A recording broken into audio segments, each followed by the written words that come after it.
शुरू होने जा रहा है देश का सबसे बड़ा मुकदमा, आपकी अदालत, रजत शर्मा के साथ।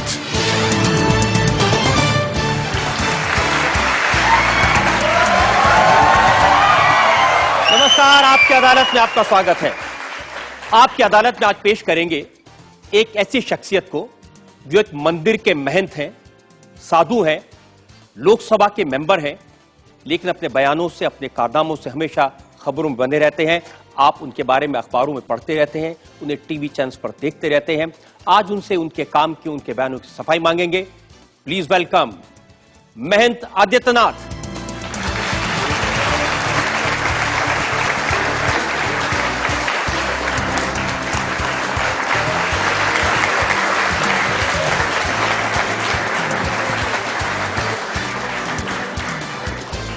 गोरखपुर के एमपी आदित्यनाथ पर हम आज का मुकदमा चलाएं। इससे पहले आमंत्रित कर रहा हूं आपकी अदालत में आज के इस मुकदमे के लिए हमारे जज हैं हिंदुस्तान टाइम्स के एसोसिएट एडिटर विनोद शर्मा।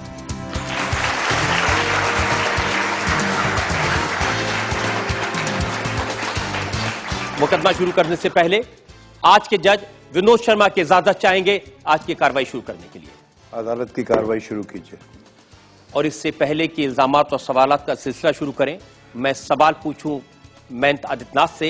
एक नजर डालेंगे महंत आदित्यनाथ के पॉलिटिकल करियर पर।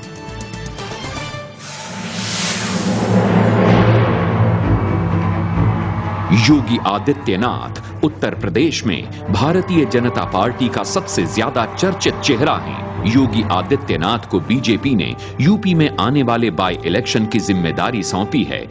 योगी आदित्यनाथ 26 साल की उम्र में पहली बार गोरखपुर से लोकसभा का चुनाव जीते। उसके बाद से योगी आदित्यनाथ 5 बार लगातार इसी सीट से चुनाव जीत चुके हैं। योगी आदित्यनाथ मशहूर गोरखनाथ मंदिर के महंत हैं। गढ़वाल विश्वविद्यालय के साइंस ग्रेजुएट योगी आदित्यनाथ 24 शिक्षा संस्थाएं चलाते हैं। योगी आदित्यनाथ धार्मिक प्रवचन करते हैं, गौ हत्या के खिलाफ कैंपेन चलाते हैं और हिंदुत्व का खुलकर प्रचार करते हैं। आजकल योगी आदित्यनाथ चर्चा में हैं लव जिहाद के खिलाफ अपने बयानों को लेकर। आपकी अदालत में गोरखपुर के सांसद योगी आदित्यनाथ अपनी पैरवी खुद करेंगे। तो मुकदमा शुरू होता है। आपकी अदालत में पहला इल्जाम योगी आदित्यनाथ। आपकी अदालत में योगी आदित्यनाथ पर आरोप है कि ये प्यार करने वालों के खिलाफ नफरत फैलाते हैं।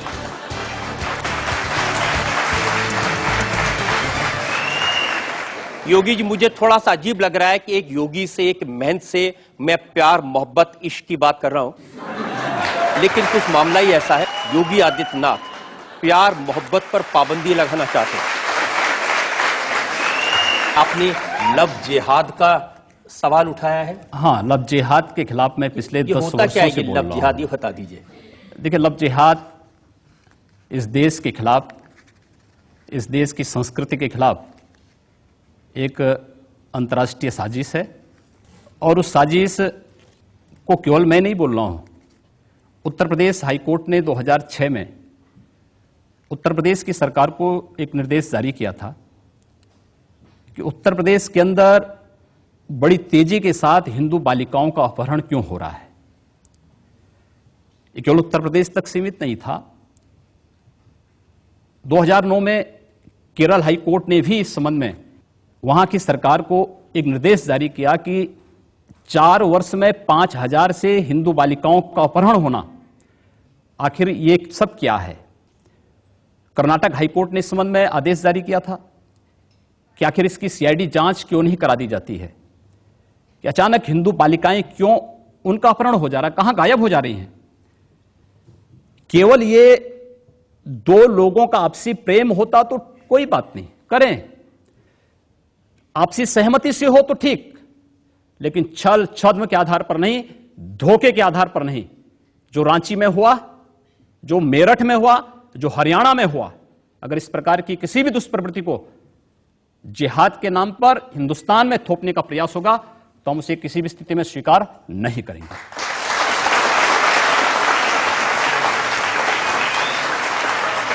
योगी जी, कुछ अजीब बात नहीं है कि अगर हिंदू लड़की मुसलमान लड़के के साथ भाग जाए तो लव जिहाद, और अगर किसी मुस्लिम लड़की से हिंदू लड़का शादी कर ले तो जिंदाबाद कहते हैं। ये डबल स्टैंडर्ड क्या है? डबल स्टैंडर्ड नहीं है। हिंदू लड़के के साथ कोई मुस्लिम लड़की जाती है तो अपनी सामाजिक सुरक्षा के नाते जाती है, इस बात को लेकर के जाती है कि वह हिंदू लड़का उस लड़की को लेके जा रहा है तो एक शादी के अपने व्रत को निभाएगा, उसकी सामाजिक सुरक्षा की गारंटी देता है। क्या इस्लाम इस बात की गारंटी देता है? नहीं। वहां उनके साथ वहां पर एक जो हो रहा है, इसके पीछे तो बहुत बड़ा अंतर्राष्ट्रीय गिरोह काम कर रहा है लव जिहाद के नाम पर। इस पे पैकेज घोषित हुए हैं, हिंदू बालिका का अपहरण होना, उसके साथ जबरन दुष्कर्म करना, उसकी जिंदगी को बर्बाद कर देना, उसके अलग अलग पैकेज घोषित हैं। और ये धोखे के नाम पर आखिर क्यों अपना पूरा नाम नहीं बताती हो? पहले से अपना सही नाम बताइए। क्यों आप गुड्डू, पप्पू और अन्य नाम पर बेवकूफ बना रहे हो समाज को? सही नाम से सामने आइए। हमें आपत्ति इस बात पे नहीं, आपत्ति इस बात पर है कि लव जिहाद देश के खिलाफ अंतर्राष्ट्रीय साजिश है। और मैं ही नहीं कह रहा हूं, सन 2010 में केरल के कम्युनिस्ट मुख्यमंत्री वीएस अच्युतानंदन ने भी इस बात को कहा था कि केरल में लव जिहाद केरल को मुस्लिम मेजॉरिटी का स्टेट बनाने की एक साजिश का हिस्सा है। एक साम्यवादी मुख्यमंत्री इस बात को कहता है तो आप लोग बुरा नहीं मानते, मैं कहता हूं तो आपको बुरा लग रहा है। मुझे लगता है कि इस पर अवश्य आत्ममंथन होना चाहिए। बुरा इसलिए लग रहा है, बुरा इसलिए लग रहा है क्योंकि जो लोग प्यार मोहब्बत करते हैं वो कहते हैं कि उसमें कभी धर्म आड़े नहीं आता। वो किसी शायर ने कहा है ना उम्र की सीमा हो ना धर्म का हो बंधन, जब प्यार करे कोई तो देखे केवल मन। तो इसमें धर्म का बीच में आ गया। मैंने कहा ना कि आपसी सहमति से हो कोई बात नहीं, लेकिन छल से क्यों? देखिए, मैंने दारुल उलूम के उस्तादों से पूछा, वहां के जो मौलवी साहब हैं उन्होंने पूछा, उन्होंने कहा कि ये लोगों का आपसी रिश्ता है, 2 4 5 ऐसे केसेस हैं, इसको मजहब के नाम पर नफरत की आग में बदल देना, इसके लिए योगी जी जहर उगलें, ये ठीक नहीं है। उन मौलवी से इस बात को भी कहना चाहिए कि मुस्लिम लड़की जब भागती है किसी हिंदू लड़के के साथ तब भी उनको आपत्ति नहीं होनी चाहिए, तब भी उनको इसके बारे में फतवा जारी करना चाहिए। अच्छा होता देवबंद फतवा जारी करता, आईएसआईएस जो कि इराक में कर रहा है, सीरिया में कर रहा है, उसके खिलाफ ये फतवा जारी करते, कश्मीर में जो कुछ हो रहा है उसके बारे में फतवा जारी करते, अच्छा होता। पूरे देश के अंदर क्यों नहीं एक यूनिफॉर्म सिविल कोड लगा देते हैं? हम तो बहुत दिनों से, यानी ऐसा दुर्भाग्यपूर्ण स्थिति है कि इस देश का बहुसंख्यक समाज कह रहा है कि इस देश के अंदर एक समान नागरिक कानून होना चाहिए। इस देश का बहुसंख्यक समाज अपने लिए विशेष अधिकारों की मांग नहीं कर रहा है। इस समय हम बात कर रहे हैं वो आपके आरोप की जिसको आप लव जिहाद कह रहे हैं। मौलाना असद मदनी का बयान मैंने देखा, उन्होंने कहा कि योगी आदित्यनाथ कौन होते हैं ये कहने वाले कि ये जिहाद है या ये लव है। अगर ये तय करना है तो सुप्रीम कोर्ट के जज, हाई कोर्ट के जज, उनको नियुक्त कर दिया जाए, वो ये बताएं कि ये लव जिहाद है या ये वाकई में एक मोहब्बत का रिश्ता। मैं कह रहा हूं ना, 3 हाई कोर्ट के तो नाम मैंने लिए। आप कह रहे हैं कि अगर मुसलमान लड़का हिंदू लड़की से शादी करे तो ये लव जिहाद है। आपकी पार्टी के 3 प्रवक्ता हैं, शाहनवाज हुसैन, उन्होंने हिंदू लड़की से शादी की है, मुख्तार अब्बास नकवी, उन्होंने हिंदू लड़की से शादी की है, एमजे अकबर, उन्होंने हिंदू लड़की से शादी की है। तो बीजेपी के ये तीनों प्रवक्ता लव जिहादी हो गए? नहीं, देखिए, इन्होंने धोखे से नहीं किया, इन्होंने धोखे से नहीं किया, अपने वास्तविक रूप में किया।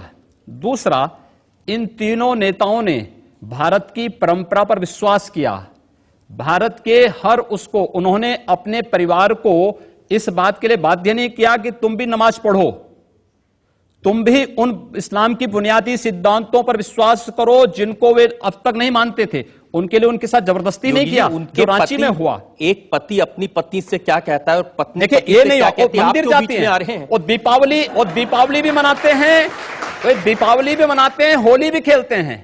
क्या देवबंद के मौलवी इस बात का फतवा जारी करेंगे कि होली मिलन का वे कार्यक्रम करेंगे? क्या वे दीपावली मिलन के कार्यक्रम की बात करेंगे? नहीं कर सकते, मैं जानता हूं नहीं करेंगे, इसलिए जब वे इन त्योहारों को नहीं मनाने की बात कर सकते हैं, लेकिन ये तीनों नेता अपने घर में इन त्योहारों को मनाते हैं। योगी जी, जो मुस्लिम लोग हैं चाहे किसी भी स्थिति में हो, अब शाहरुख खान ने भी एक हिंदू लड़की से शादी की, आमिर खान ने भी एक हिंदू लड़की से शादी की, ये जिहादी थोड़ी हो गए? नहीं, जिहादी मैंने कहा ना, जिहाद का फर्क मैंने किस बात को कहा? जो छल से, छद्म से, धोखे से। छल है या नहीं है, ये वाकई में प्यार है, ये कौन तय करेगा? आप बताएंगे कि आपका इश्क है, आपको छल से पकड़ा क्या है? मैं क्या करूं? जो उदाहरण आपके सामने आ रहे हैं, पूरे देश के अंदर जो बातें सामने आ रही हैं, मुझे लगता है ये चिंता उन लड़की लड़कों के माँ बाप पर क्यों नहीं छोड़ देते आप? मैंने कहा ना, हम लोग इसलिए हैं क्योंकि समाज का एक जागरूक नागरिक होने के नाते मेरा दायित्व भी बनता है कि हम इसके खिलाफ बोलें जो समाज की सामाजिक नैतिकता के खिलाफ हो। हमें उसके खिलाफ आवाज उठानी चाहिए और हम उसके खिलाफ आवाज उठा रहे हैं। जो देवबंद के उलेमा हैं, उन्होंने कहा कि ये एक इस्लाम के खिलाफ साजिश है। योगी आदित्यनाथ और उनके साथी मुसलमानों को बदनाम करने के लिए उन्होंने लव जिहाद नाम का शब्द ईजाद किया है। यह शब्द हमने नहीं ईजाद किया है, एक शब्द केरल से आया है और पूरे देश के अंदर केरल इसका सबसे पहले शिकार हुआ था।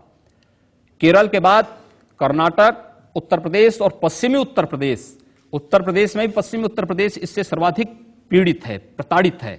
दुर्भाग्य से वहां एक ऐसी सरकार भी आ गई जो इस प्रकार के तत्वों को प्रेरित और प्रोत्साहित करती है। इसलिए ये शब्द मैं नहीं दे रहा हूं, ये शब्द वहां पर प्रचलन के उसमें है और चूंकि वह इस्लाम के नाम पर हो रहा है इसलिए जिहाद उसको नाम दिया गया है। लेकिन आपके इस करने का असर क्या हुआ है?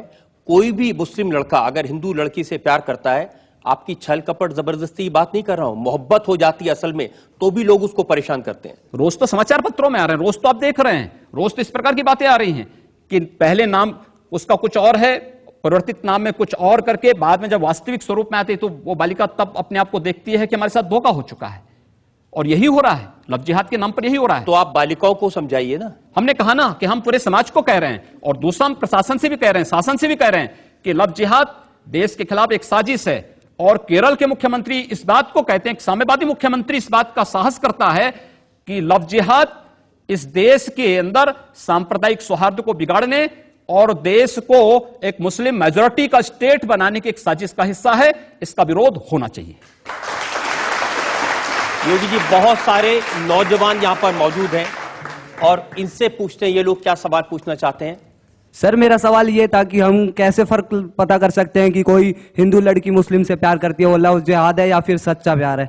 आप लोगों को इस बारे में भी ध्यान रखना पड़ेगा कि जो उपनाम के आधार पर धोखा हो रहा है, ये इस बात को ध्यान में रख करके किया जाना चाहिए कि उसकी आइडेंटिटी पहले पूरी मालूम हो जाए। हिंदू परंपरा में क्यों देखते थे कि 7 पीढ़ी पूर्व का पूरा इतिहास निकालते थे। बायोडाटा निकाले फिर प्यार करें। बिल्कुल, पहले बायोडाटा निकालें, देखें उसके बारे में, पूरी जानकारी लें। उसके पीछे उसमें कोई आतंकी भी हो सकता है, कोई समाज विरोधी भी हो सकता है। योगी जी, ये बताइए कि आपने कभी किसी से प्यार किया है? देखिए, मैं एक सन्यासी हूं,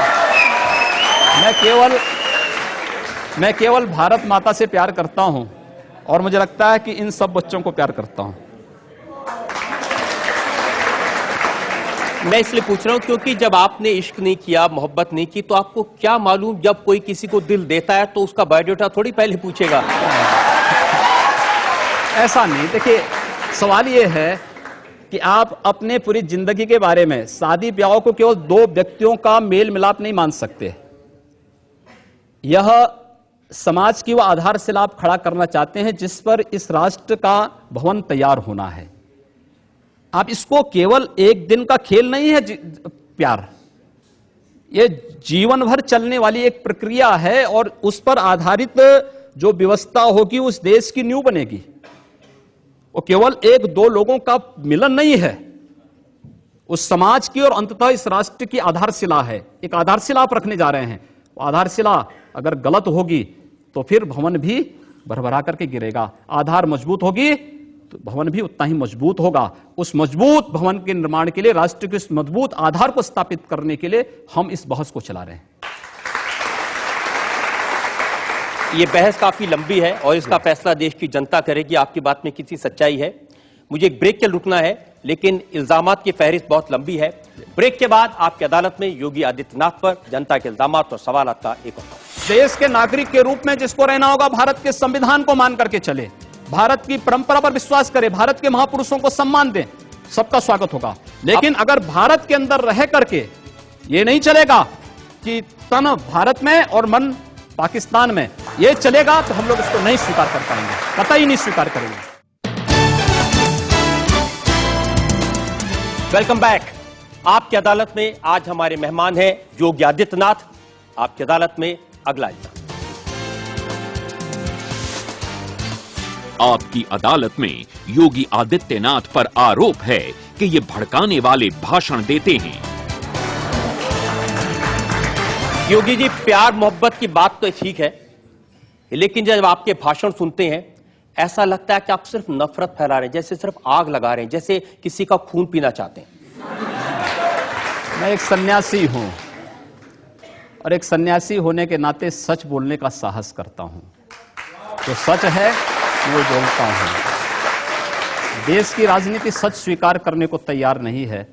मुझे लगता है एक दिन उस सच को अपने अस्तित्व के लिए अपने उस सच को स्वीकार करना पड़ेगा। ऐसा सच आप कहते हैं कि अगर एक हिंदू का खून बहेगा तो हम 10 मुसलमान का खून बहाएंगे। मुझे लगता है किस परिप्रेक्ष्य में हुआ है, किस परिप्रेक्ष्य में कहा गया है, पूरा वक्तव्य सामने आएगा तो मुझे लगता है उस पर ज्यादा बेहतर तरीके से बोलूंगा। चलिए आपको मैं पूरा वक्तव्य सुना देता हूं आपका, ऐसी क्या बात है। ये वीडियो हमारे पास में है 27 जनवरी 2007 का, गोरखपुर में कैसे आपके मुंह से मशीन गन से भी ज्यादा आग निकल रही है, ये आपको सुनवाते हैं। अगर एक हिंदू का खून बहेगा तो एक हिंदू के खून के बदले आने वाले समय में हम प्रशासन से एफआईआर दर्ज नहीं करवाएंगे, बल्कि कम से कम 10 ऐसे लोगों की हत्या उससे करवाएंगे जो लोग किसी कतई अब बर्दाश्त की सीमाएं समाप्त हो चुकी हैं। अगर कोई हिंदुओं के घरों और दुकानों में आग लगाता है तो मैं नहीं मानता हूं कि आपको इन सब कृत्यों को करने, इस प्रकार के कृत्य करने से कोई रोकता है।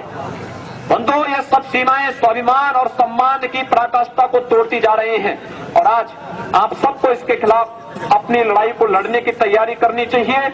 मैन जी, पूरे फ्लो में बोल रहे हैं आप। भगवा वस्त्र पहन के, साधु का रूप धारण करके इस तरह की नफरत की बात करना ठीक है? देखिए, मैंने उस बात को कंडीशनल कहा है। अगर कोई आपको मारेगा तो मुझे लगता है कि सामने कोई मानव होगा तो उस मानव को आप ये मान सकते हैं कि आपने एक थप्पड़ मारा, आप 2-7 थप्पड़ भी सहन कर सकते हैं। लेकिन अगर सामने दानव है तो अगर मारना एक हाथ से मारता है, 2 हाथ से उसका जवाब भी दीजिए।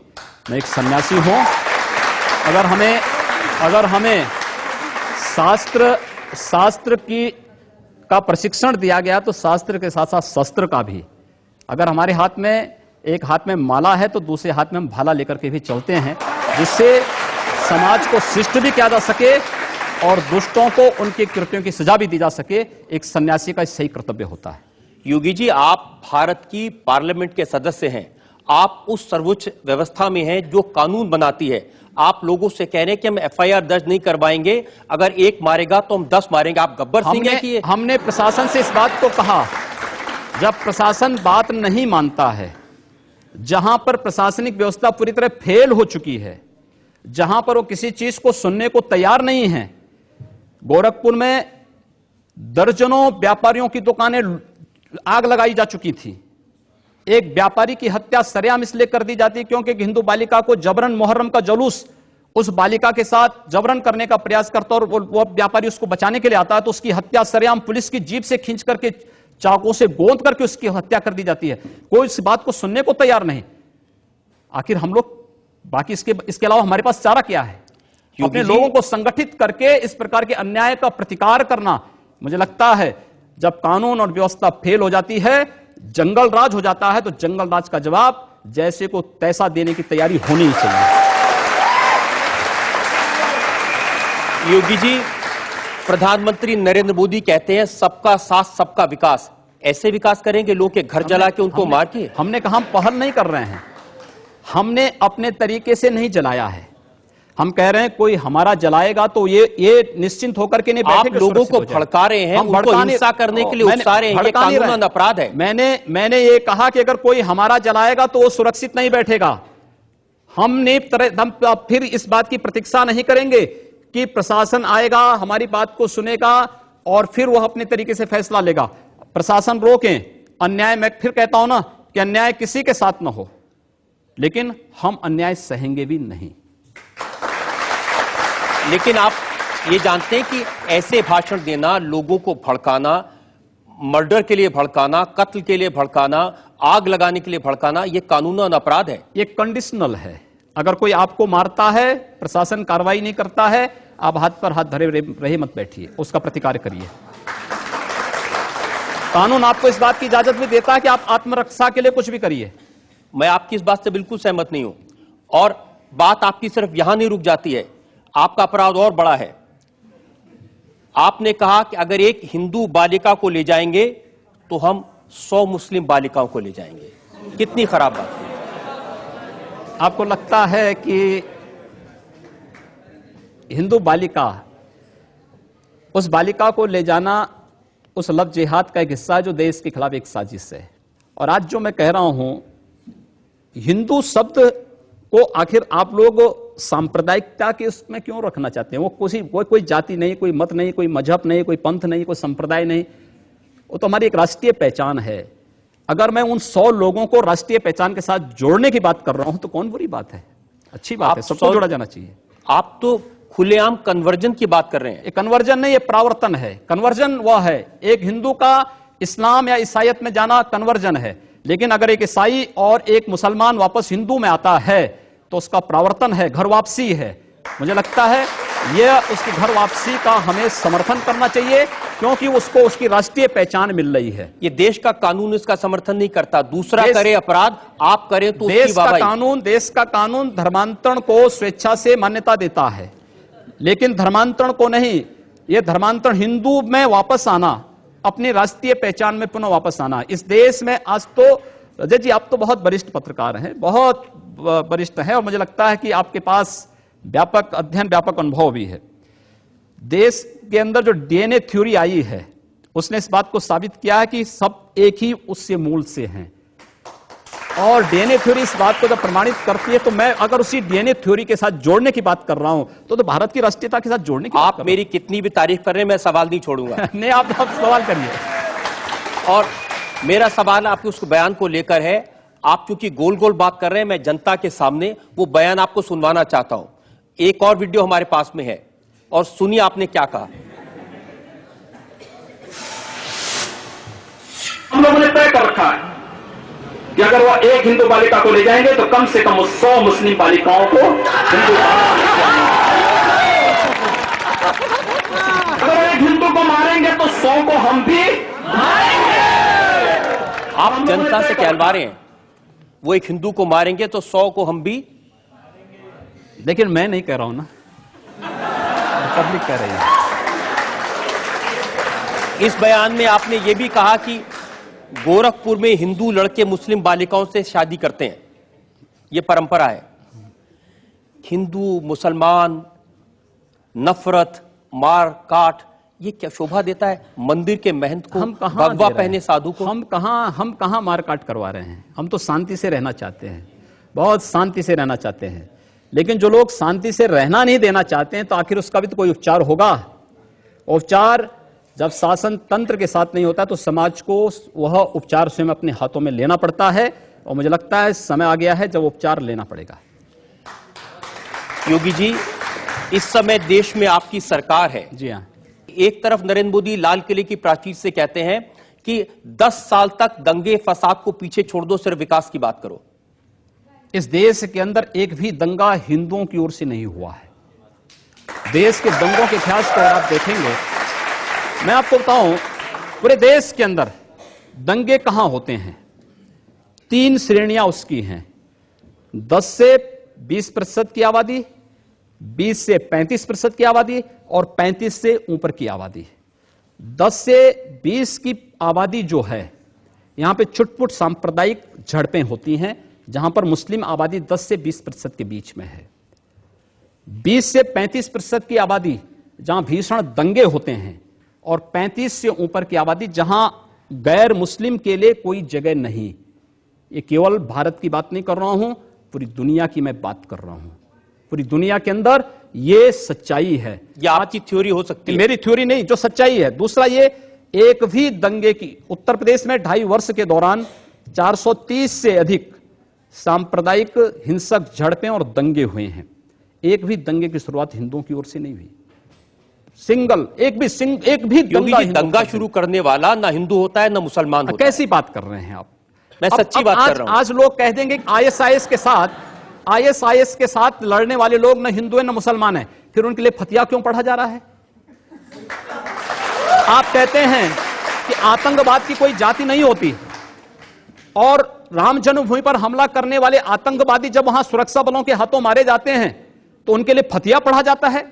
क्यों नहीं उनको अमेरिका की जैसे ओसामा बिन लादेन को अमेरिका ने समुद्र में डाल दिया, पता ही नहीं लगा कहां चला गया, वैसे क्यों नहीं उनके साथ व्यवहार करते हैं? फिर जब उसकी कोई जाति नहीं, उसका कोई मजहब, कोई धर्म नहीं, उसके साथ उसी प्रकार का व्यवहार करिए आप। क्यों उसको फिर जाति के दायरे में, किसी मजहब के दायरे में उसको कैद कर देना? ये तो आप कर रहे हैं कैद, मैं नहीं कर रहा हूं। ये वे लोग कर रहे हैं जो उनको उस प्रकार का देने के लिए उतावले दिखाई देते हैं। और इसलिए मैं कह रहा हूं, अगर जाति नहीं, मजहब नहीं, समाप्त करिए। आतंकवाद की कोई जाति नहीं, कोई मजहब नहीं, आप उसके साथ उसी प्रकार का व्यवहार करिए। आप आतंकवादी है, मिट्टी तेल छिड़क करके आग लगा दीजिए, फेंक दीजिए उसको, जिससे पता ही ना लगे। क्या मतलब है? फिर ये चीजें अपने आप समाप्त हो जाएंगे। अगर कोई हिंदू है हाँ, और वो आतंकवादी है, वो मारता है मासूम लोगों को, उसके बारे में भी यही कहेंगे आप? हिंदू पहले आतंकवादी नहीं हो सकता। ये क्या बात हुई? मैं इस बात की गारंटी ले सकता हूं। एक और, अगर है, गलत है, भारत के कानून के अनुसार जो कार्रवाई हो सकती है आप कार्रवाई करिए। देखिए, ऐसी बेसिर पैर की बात का तो मैं भी कोई जवाब नहीं दे सकता। मैंने कहा ना दोनों बातें, मैं दोनों चीजें कह रहा हूं। पिछली सरकार ने हिंदू आतंकवादी नहीं हो सकता, क्योंकि उसका देश है, उसकी मातृभूमि है, पिछली सरकार ने ऐसे बहुत सारे लोगों को पकड़ा था, जिसमें आरएसएस के लोग थे, जिसमें प्रज्ञा भारती थी, बहुत सारे लोग थे जो लोग भगवा वस्त्र पहनकर आतंकवाद करते थे, जिन्होंने बम लगाए थे, जिन्होंने मारा था लोगों को। देखिए, उसमें साध्वी प्रज्ञा ठाकुर का नाम और स्वामी असीमानंद का नाम ये तब लाए थे जब, मैं आश्चर्य करता हूं, जिस मामले में चार्जशीट दाखिल हो चुकी हो, जिसमें नहीं, आप मुझे बताइए कि देखिए, ये मैं क्या कह रहा हूं, प्रज्ञा, स्वामी असीमानंद, ये हिंदू नहीं है या आतंकवादी नहीं है? मैं वही आ रहा हूं ना, मैं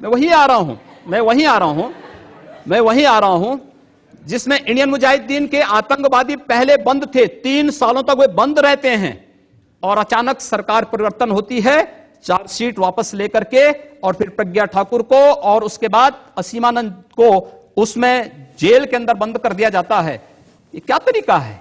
अगर आपका कार्य करने का तरीका केवल इस आधार पर है, इस देश के अंदर वे लोग भी प्रधानमंत्री थे जो कहते थे कि इस देश के संसाधनों पर मुसलमानों का अधिकार है, क्या इस देश का हिंदू यहां पर झक मारेगा? क्या तरीका है ये? इस देश का प्रधानमंत्री सांप्रदायिक आधार पर विभाजित कर रहा है। हमने तो नहीं बांटा सांप्रदायिक आधार पर।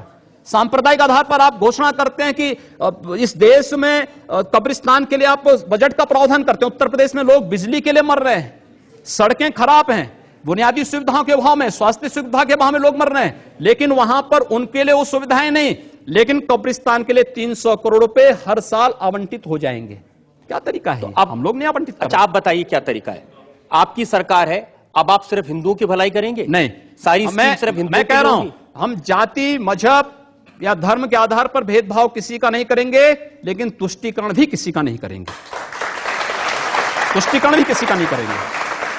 इस देश के नागरिक के रूप में जिसको रहना होगा, भारत के संविधान को मान करके चले, भारत की परंपरा पर विश्वास करे, भारत के महापुरुषों को सम्मान दें, सबका स्वागत होगा। लेकिन अगर भारत के अंदर रह करके ये नहीं चलेगा कि तन भारत में और मन पाकिस्तान में, ये चलेगा तो हम लोग इसको नहीं स्वीकार कर पाएंगे, कतई नहीं स्वीकार करेंगे। क्या आपने उन साथियों से सहमत हैं जो ये कहते हैं कि अब नरेंद्र मोदी प्रधानमंत्री बन गए हैं, उनका विरोध करने वालों की जगह पाकिस्तान में है?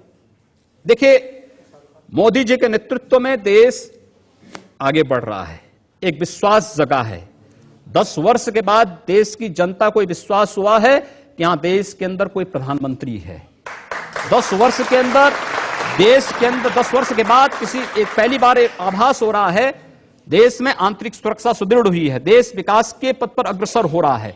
हम चाहते हैं सब लोग इसको फॉलो करें, इस दिशा में आगे बढ़ें। एक रचनात्मक आपकी बात को फॉलो करें या नरेंद्र मोदी की बात को फॉलो करें? मोदी जी की उस अभियान को आगे बढ़ाएं जो विकास की मोदी जी कहते हैं सबका विकास सबका साथ, सबका साथ सबका विकास की। आप कहते हैं एक मारोगे मैं 10 मारूंगा। मैंने कहा है कि अगर एक को मारोगे तो फिर भाई उसका तो ये होगा ही, अगर आप मारेंगे तो ये उम्मीद मत करिए कि आप सुरक्षित रहेंगे। आप इसलिए किसी को मारिए मत, शांति से विकास पर ध्यान दीजिए। आपकी सरकार है, सरकार को कानून का काम करने दीजिए। अब तो कम से कम हम कानून की बात कर रहे हैं ना, हमारी जो भी बातें कंडीशनल हैं। अगर आप शांति से रहेंगे तो हम भी शांति से रहेंगे, आप विकास पर ध्यान देंगे तो हम तो विकास में आपको और सपोर्ट करने वाले हैं। हमारे यहां भारत के अंदर मैं तो आप चाहता हूं सिर्फ आप जनता से आज इतना वादा कर दें कि अब इस तरह के भड़काने वाले बयान नहीं देंगे, आप आग लगाने का काम नहीं करेंगे और वाकई में सबको साथ लेके चलेंगे। जो अगर बशर्ते अगला पक्ष शांति से रहेगा तो मुझे प्रसन्नता होगी उसके विकास करने में योगदान देने में। और अगर अगला पक्ष शांति से नहीं रहेगा तो क्या करेंगे? अगर शांति से नहीं रहेगा तो उसको शांति से रहना सिखाएंगे।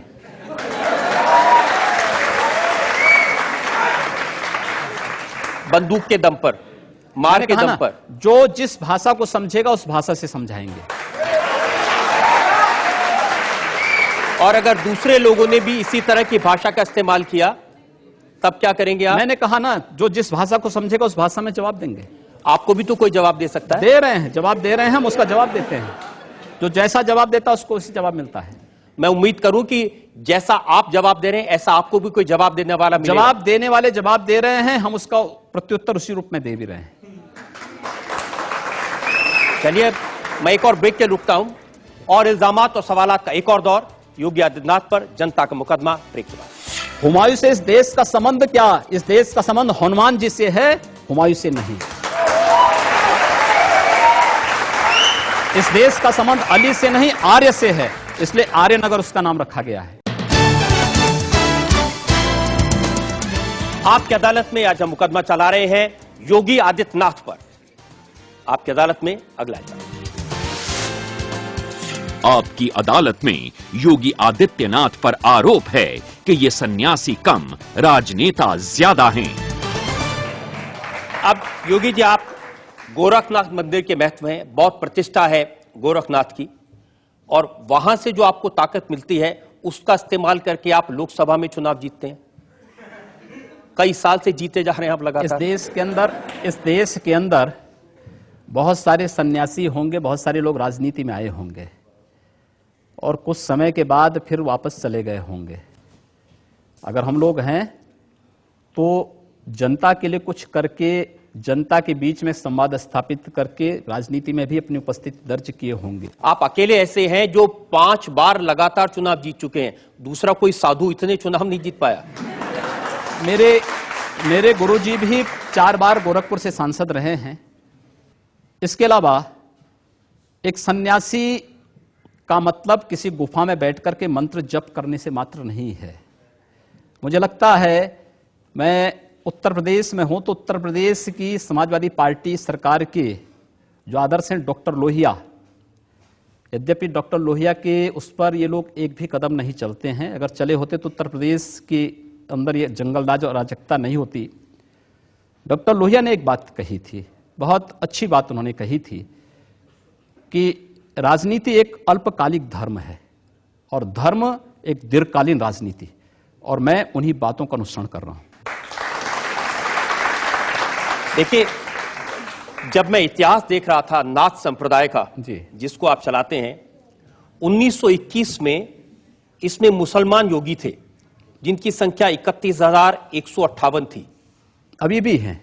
अब कहां हैं? अब तो कोई अभी भी है।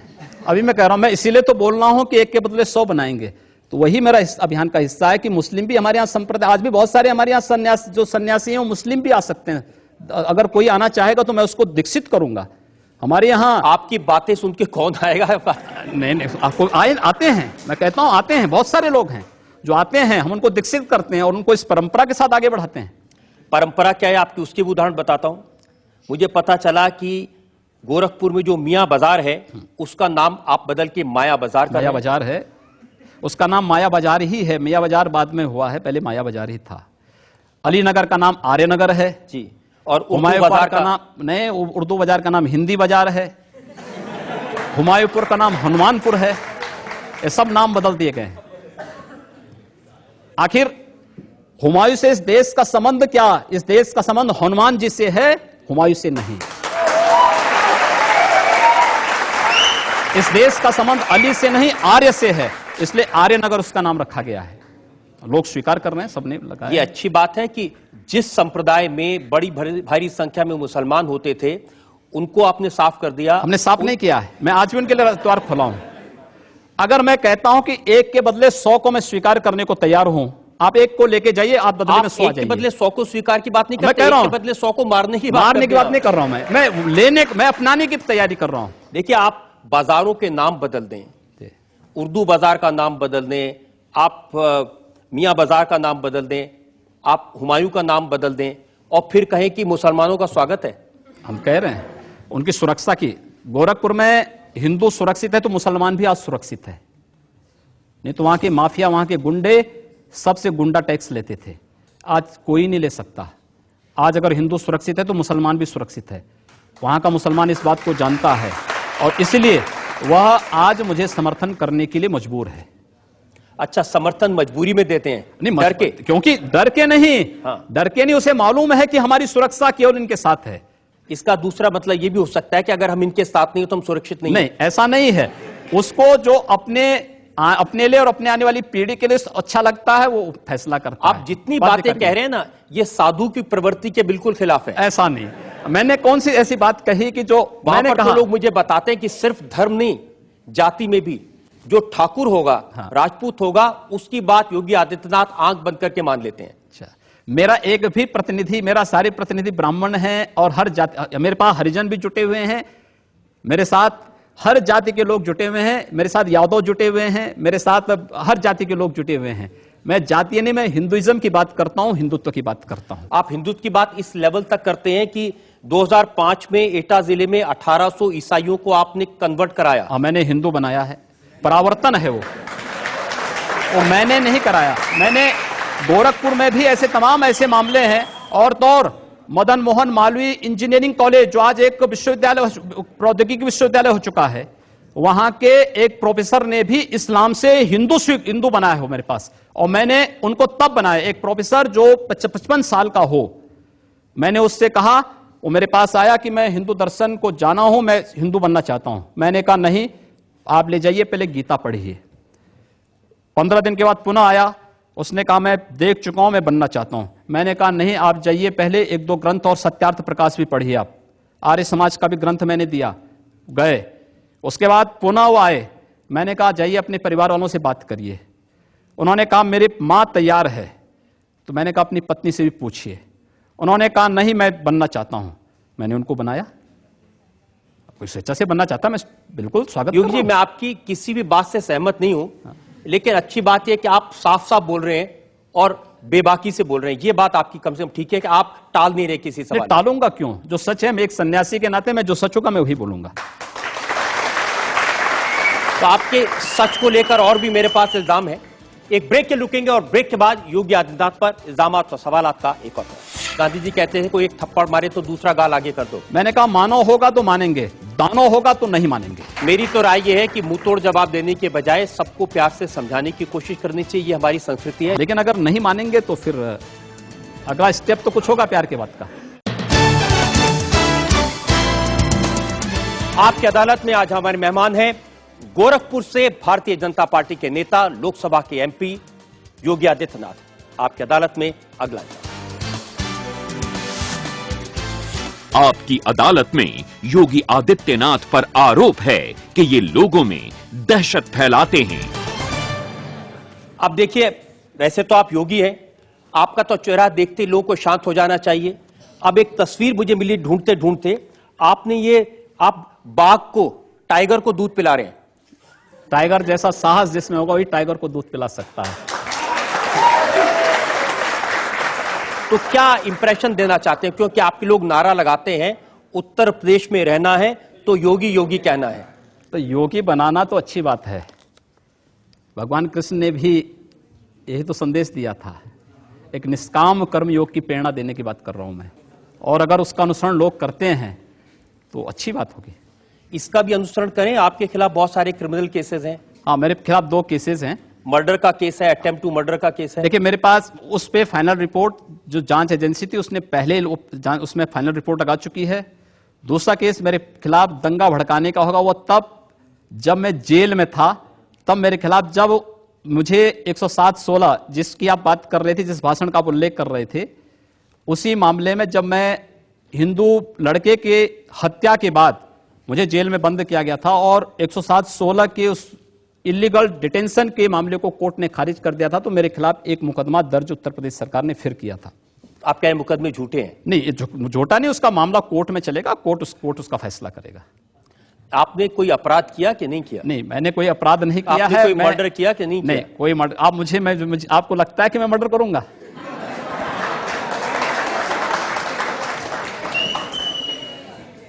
अगर आपको अपराध नहीं करने तो आपके पास में 1 लाख रुपए की रिवॉल्वर क्यों है?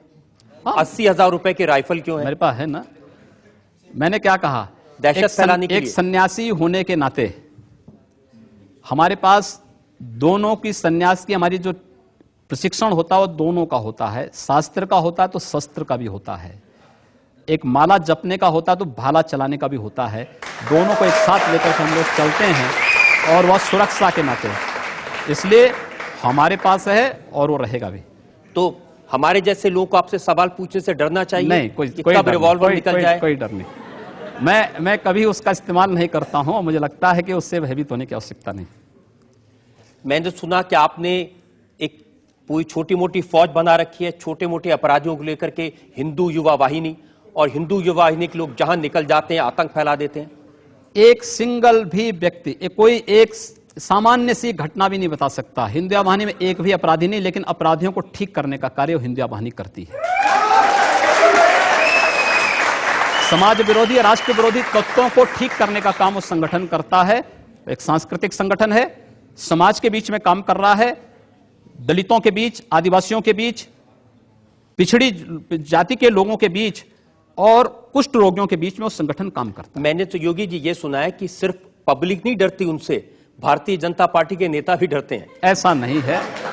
भारतीय जनता पार्टी से मैं 5वीं बार सांसद हूं।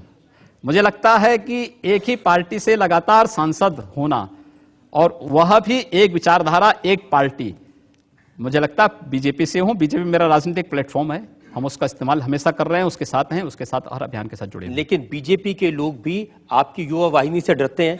नहीं, ऐसा नहीं है। कोई उससे डरने की आवश्यकता नहीं है, किसी को उससे डरने की आवश्यकता नहीं।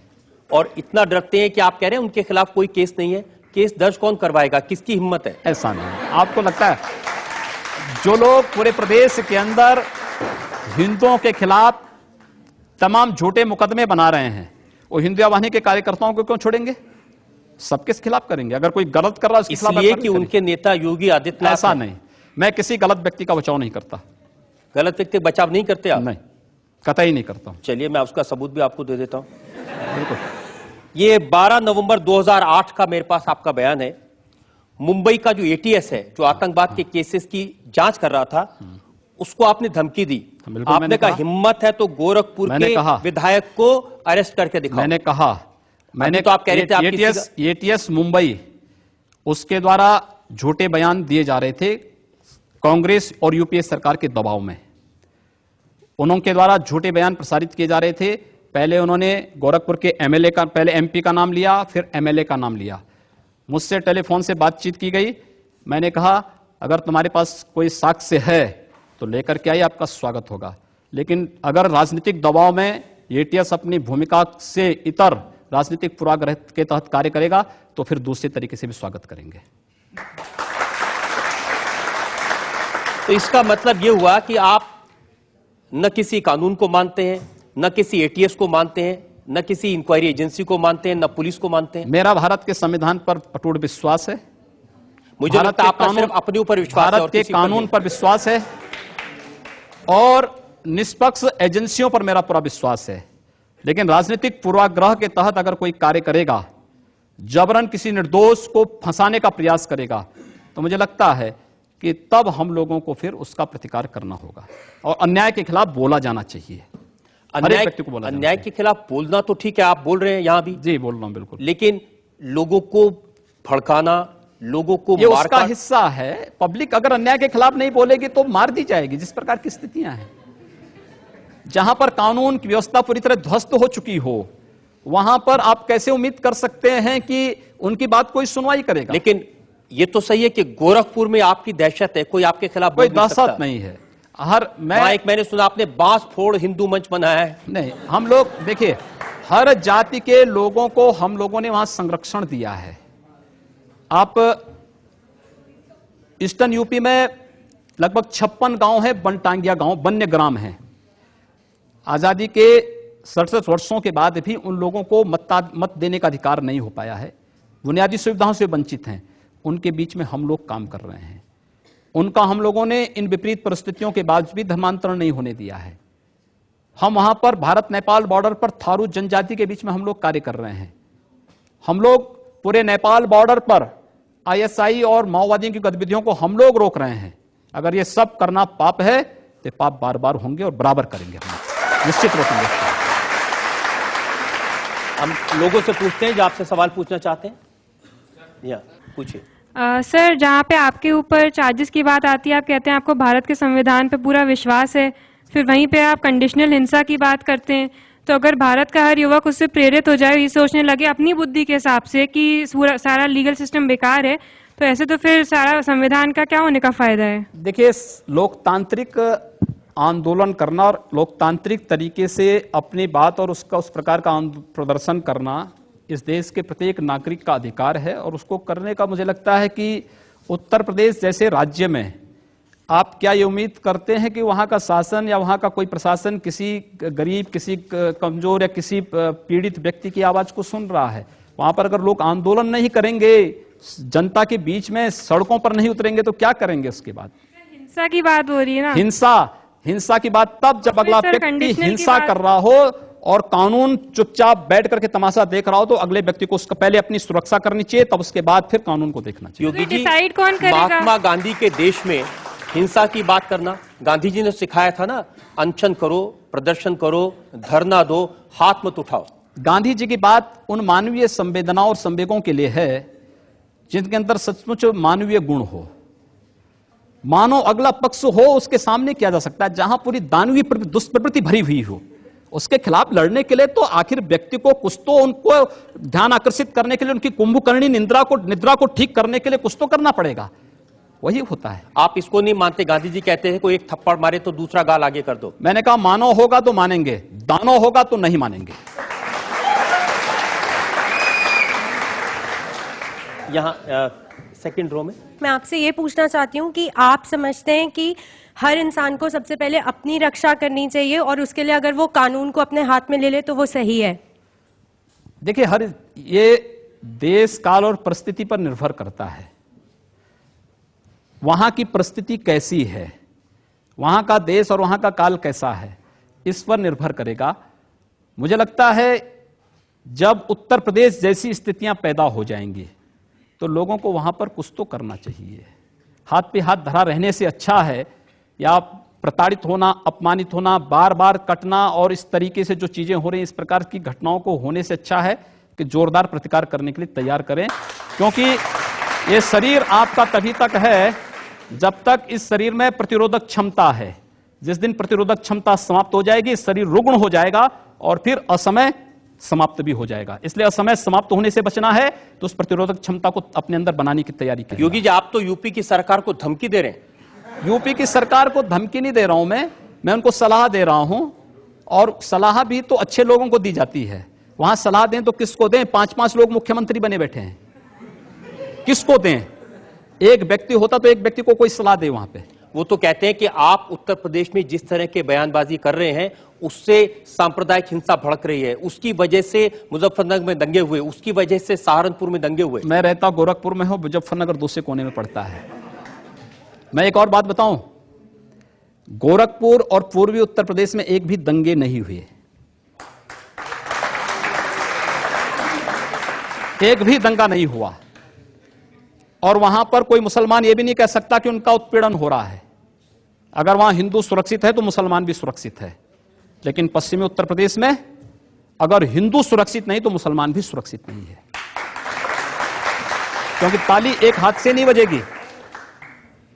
बहुसंख्यक समाज सुरक्षित हो जाएगा तो अल्पसंख्यक अपने आप सुरक्षित है। लेकिन योगी जी, भगवान महावीर के देश में, भगवान बुद्ध के देश में हिंसा की बात करना, हाथ उठाने की बात करना, खून की बात हम करना, कब कर रहे हैं? अभी इतनी देर से कर रहे हैं आप। नहीं, मैं समर्थन नहीं कर रहा हूं। मैं कह रहा हूं कि अगर कोई सामने वाला व्यक्ति दानवीय प्रवृत्ति का है तो भाई दानवों के साथ तो दानव जैसा व्यवहार तो करने की तैयारी करनी पड़ेगी। मानव के रूप में आ रहा है, उसको गले से भी लगाइए। हमने जाति, मत, मजहब के आधार पर भेदभाव का मैं बिल्कुल विरोधी हूं। आप आश्चर्य करेंगे, गोरखपुर में उजाड़े जा रहे मुसलमान, 12 गांव के मुसलमान, जहां पे माननीय मोदी जी की रैली कराई थी हम लोगों ने 23 जनवरी को, और वहां का प्रशासन रैली नहीं होने देना चाहता था। वो सब मुसलमान मेरे सामने स्वयं आए कि साहब आप हमारे बीच में करवाइए रैली। मैंने कहा क्यों? तो इसलिए क्योंकि उनको उजड़ने से मैंने बचाया था। आखिर यही तो मुलायम सिंह यादव के नेतृत्व की पार्टी की सरकार है यूपी में। ये लोग तो उनको उजाड़ रहे थे। अब आप ठीक बात कर रहे हैं, बहुत देर बाद नहीं, आप... बहुत देर की बात नहीं, जो सच होगा मैं वो बोलूंगा। लेकिन अगर आप बटाला हाउस कांड का समर्थन करेंगे, इस देश में इराक के अंदर आईएसआईएस जो कुछ कर रहा है उसका समर्थन भारत के अंदर करेंगे, डेनमार्क की घटना को लेकर के भारत के अंदर हिंदू व्यापारियों की दुकानों को जलाएंगे, तोड़फोड़ करेंगे, म्यांमार की घटना को लेकर के आजाद चौक, आजाद मैदान की घटना को जो दोहरा करके शहीद स्मारक को तोड़ेंगे, तो भाई हाथ पे हाथ धरे हुए हम भी नहीं बैठेंगे, उसका मुंहतोड़ जवाब वहां पर देंगे। मेरी तो राय यह है कि मुंहतोड़ जवाब देने के बजाय सबको प्यार से समझाने की कोशिश करनी चाहिए, ये हमारी संस्कृति है। हम भी हमने कहा ना, प्यार से तो हम कार्य कर ही रहे हैं और कार्य करना सिखा भी रहे हैं, लेकिन अगर नहीं मानेंगे तो फिर अगला स्टेप तो कुछ होगा प्यार के बाद का। अब अगला स्टेप छोड़ दीजिए, मैंने आपसे बहुत सारे सवाल पूछे हैं और आपने बेबाकी से बड़े खुलकर जवाब दिए हैं। हम एक ब्रेक के रुकेंगे और ब्रेक के बाद सुनेंगे आज की अदालत में आज के जज जाने माने पत्रकार विनोद शर्मा का फैसला आज के मुकदमे।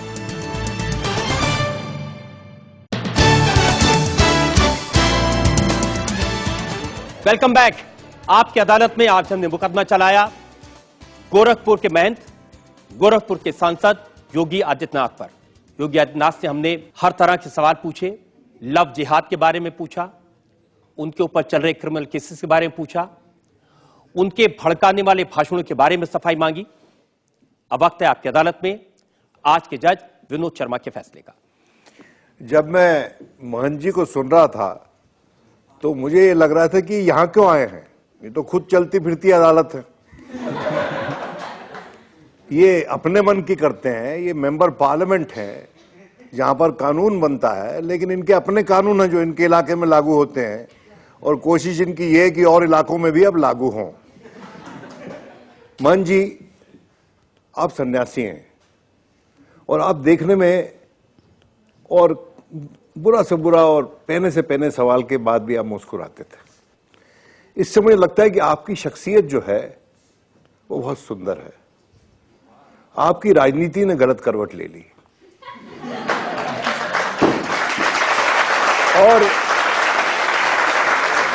और मैं एक बात आपको बता दूं कि इलेक्शन हेट फैला के जीते जा सकते हैं, देश हेट फैला के नहीं चलाया जा सकता।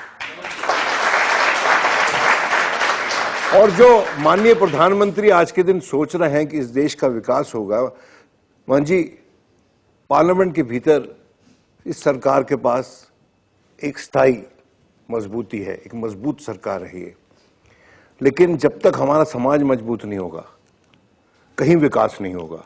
और उसकी मजबूती के पूरक हैं हिंदू और मुसलमान, सिख और ईसाई। इनको हमको साथ लेके समझा के चलना है। आप से निवेदन यह है और बल्कि डायरेक्शन है कोर्ट का कि आप उन लोगों की भी नुमाइश करें, मुसलमानों की और हिंदुओं की, जिन्होंने सही में प्यार करके शादी की है, उनको भी अपने साथ लेकर जुलूस में चलें, ताकि पता चले कि क्या चीज आपके लिहाज से गलत है और क्या सही है। धन्यवाद। इस उम्मीद के साथ, इस विश्वास के साथ कि योगी आदित्यनाथ सबको साथ लेकर के चलेंगे। भारत की जो संस्कृति है, शांति की संस्कृति है, प्यार की संस्कृति है, नफरत की नहीं है। उम्मीद यह करेंगे कि योगी आदित्यनाथ इस संस्कृति का पालन करेंगे, लोगों का भला करेंगे, मेंबर ऑफ पार्लियामेंट के तौर पर अपने दायित्व का निर्वाह करेंगे। आज का मुकदमा यही खत्म करते हैं। अगले हफ्ते आपसे मुलाकात होगी एक नई शख्सियत के साथ। तब तक के लिए नमस्कार।